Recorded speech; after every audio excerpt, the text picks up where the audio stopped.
कोहळं घेतलं आहे भाजीसाठी.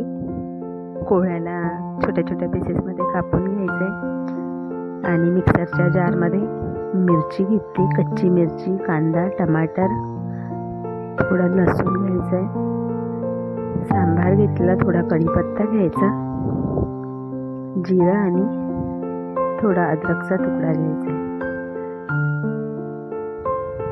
मिक्सरमध्ये बारीक करून घ्यायचं आहे.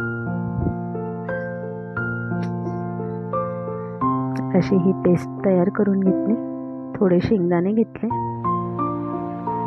आणि खोबऱ्याचा कीस घेतला. त्याला पण मिक्सरमध्ये बारीक करून घ्यायचं.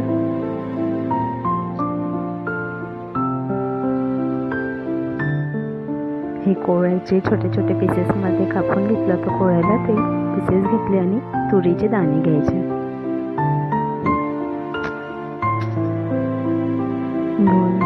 बाजूला काढून ठेवले. पेस्ट आपली तयार झाली आहे. कढईमध्ये तेल घ्यायचं आहे, जिरा, मोहरी, तेजपान, लाल मिरची घ्यायची आहे 2 आणि ही पेस्ट घ्यायची. पेस्टला छान परतवून घ्यायचं आहे. पेस्ट परतवून झाल्यानंतर त्यामध्ये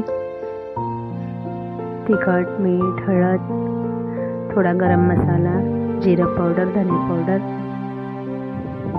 टाकून परत परतवून घ्यायचं.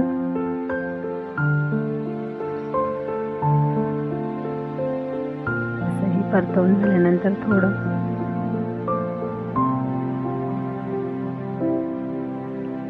कोहळं जे छोट्या पीसेसमध्ये कापून घेतलं तर कोहळं आणि दाणे टाकून घ्यायचे आणि थोडं गरम पाणी घ्यायचं.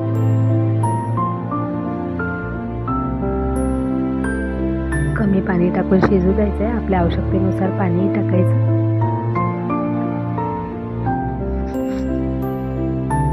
आणि भाजीला शिजू द्यायचं. अशी ही भाजी शिजून तयार झाली.